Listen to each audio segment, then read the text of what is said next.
Lasījums no Svētā apustuļa Pāvila 2. vēstules Tesalonikiešiem. Mēs jums, brāļi, pavēlam mūsu Kunga Jēzus Kristus vārdā, lai jūs turētos sāņus no katra brāļa, kas dzīvo nekārtīgi un pretēji tradīcijai, ko jūs saņēmāt no mums. Jo jūs paši zināt, kādā veidā jāseko mums. Mēs taču nejaucām kārtību jūsu vidū un nevienu maizi par velti neēdām, bet gan dienu un nakti smagi strādājām un pūlējāmies, lai nevienu no jums neapgrūtinātu.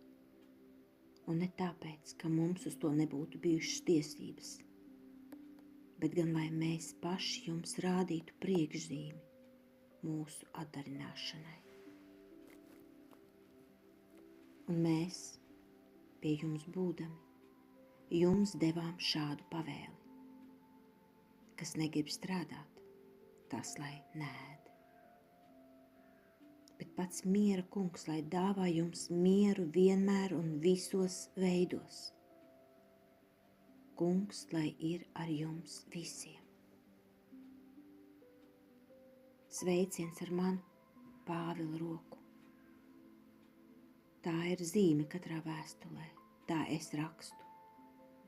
Mūsu Kunga Jēzus Kristus žēlastība, lai ir ar jums visiem.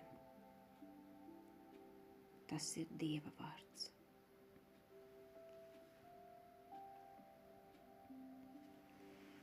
Simtu 28. psalms. Svētīgs ir vīrs, kas Kunga bīstas. Svētīgs ir ik viens, kas Kunga bīstas, kas staigā viņa ceļus. Tu ēdīsi no savu roku darba. Tu būsi laimīgs, un tev labi klāsies. Redzi, tā tiks svētīts cilvēks, kas Kunga bīstas. Lai Kungs tevi svētī no Sionas, ka tu redzētu Jeruzālemes labklājību visās sava mūža dienās. Svētīgs ir vīrs, kas Kunga bīstas. Alleluja! Kas izpilda Kristus vārdus, tajā Dieva mīlestība patiešām ir pilnīga. Alleluja!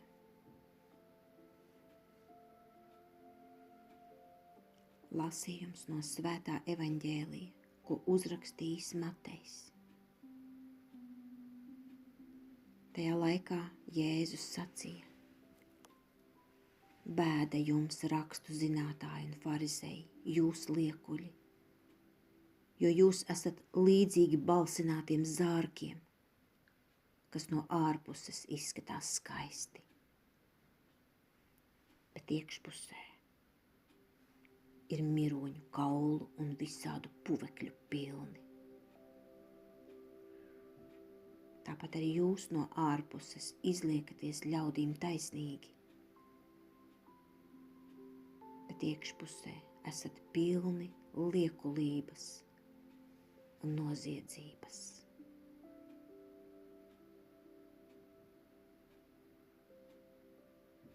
Bēda jums, rakstu zinātāji un farizēji, jūs liekuļi!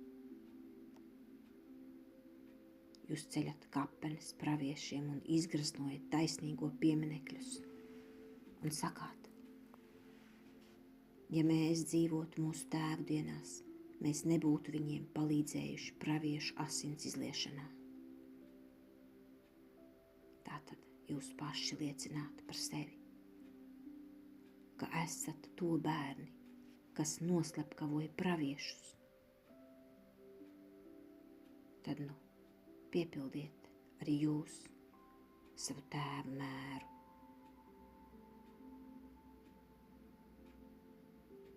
Tas ir Kunga vārds. Dieva vārds nevienmēr runā maigi. Tas ir tiešs, brīžiem skarbs, kā ap pusgriezīgs zobens. Un arī tas uzrunā. Man šodien ļoti patīk šie vārdi. Bēda jums, rakstu zinātāji un farizēji, jūs liekuļi, jo jūs esat līdzīgi balsinātiem zārkiem, kas no ārpuses izskatās skaisti, bet iekšpusē ir miroņu kaulu un visādu puvekļu pilni. No ārpuses izskatās skaisti. Šeit es domāju par mums, kristiešiem.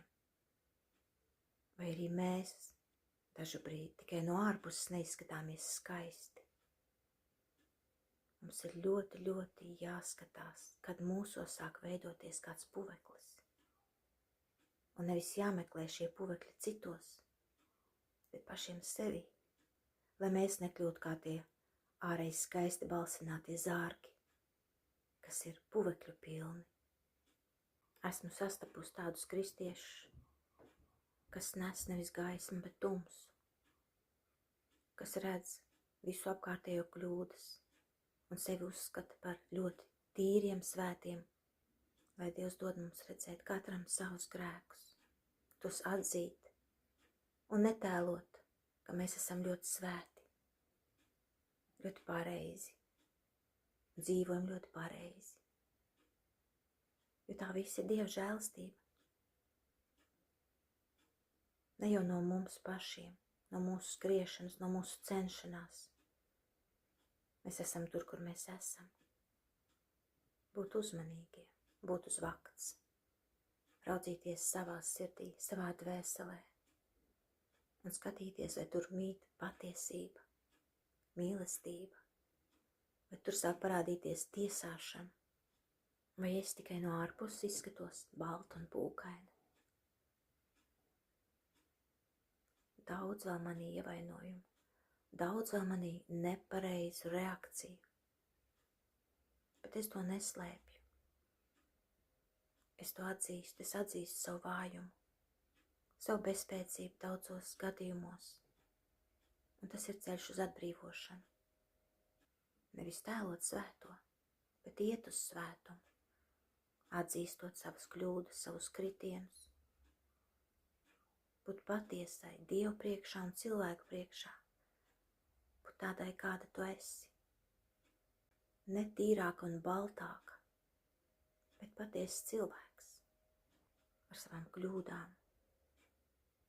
Cilvēks, kurš iet uz priekšu kopā ar Dievu. Cilvēks, kurš ļauj Dievam sevi vest. Cilvēks, kurš ļauj Dievam iztīrīt savus puvekļus. Nekļūsim līdzīgi farisejiem, kas tikai no ārpuses ir skaisti. Skatīsimies katrs savā sirdī, savā dvēselē, uz saviem darbiem, uz savām domām, kuras neviens neredz. Tikai tu pats un Dievs. Dievs zina tavas domas. Dievu priekšā neviens nevar būt baltāks, nekā viņš ir patiesībā.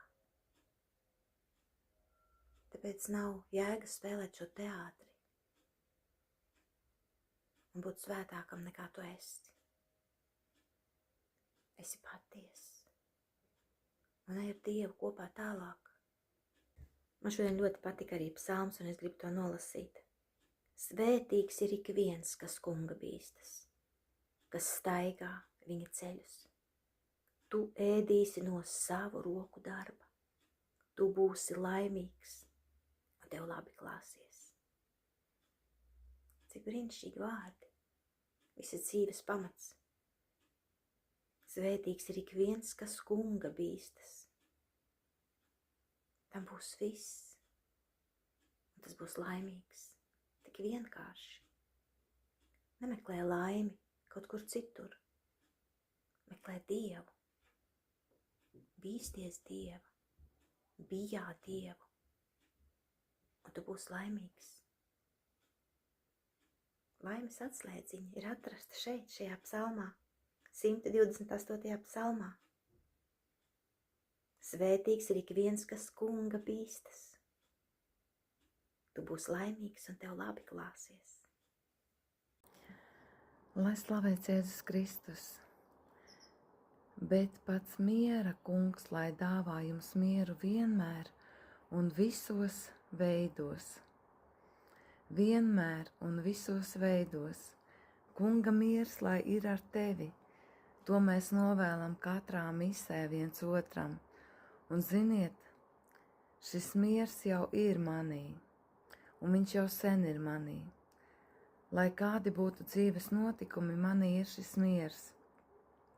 Un es gribu liecināt vienu liecību, kad mums bija tāda situācija, kad es darbā, un man piezvana no dārziņa skolotāja un saka, Matīsam ir pārsista piere, viņam vajag vest šūt, un audzinātāja otrā galā ir tik satraukta, ka viņa pat nevar kārtīgi izskaidrot, kas tad īsti ir noticis ar mūsu Matīsu.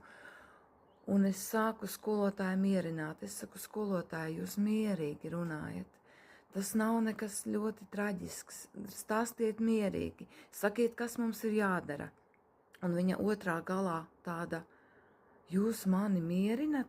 Jūs nevis man uzbrukat, bet jūs mani mierinat? Un es tiešām, viņa bija tāda pārsteigta. Mēs, protams, uzreiz abi ar vīru pametām darbus un braucām uz dārziņu un skatījāmies, jā, bērniņam bija jāšuj, vairākās vietās bija jāliek šuvis, jo galviņu viņš bija pārsitis uz ļoti tādas asas trubas, uz uzacis bija šuve, uz pierītes bija šuve. Un tad, kad mēs braucām šūt, tad arī manā sirdī bija miers, jo es iekšēji lūdzos. Un es stāvēju blakus, kad Matīsam šuva pieri un vienkārši lūdzos, esi sveicināta Marija. Un arī ārsti teica, jūs esat tik mierīga. Es saku, jā, jo es zinu, ka viņš ir drošībā, es zinu, ka par viņu parūpēsies. Bet pats skaistākais bija tas, kad mēs braucot mājās braucam, un Matīs saka, zini, mammu, labāk ar mani tas notika, nevis ar kādu citu. Un tad es domāju, ak, Dievs, cik tā bērna dvēselīte ir tāda skaista. Jā, un man ļoti, ļoti patīk tas, kā priesteris Ārnis saka, tās domas, kas tev uzdzen trauksmi un nemieru, tās nav no Dieva. Es ļoti šķiroju savas domas un arī savas sajūtas. Un es saprotu, kuras ir no Dieva un kuras nav no Dieva, jo Dievs ir miera Dievs. Dievs ir tāda miera Dievs, kas ir pārdabisks miers. Slava tev, kungs, ka tu esi miera Dievs un ka tu dāvā katru jaunu dienu pilnā žēlastībā. Āmen!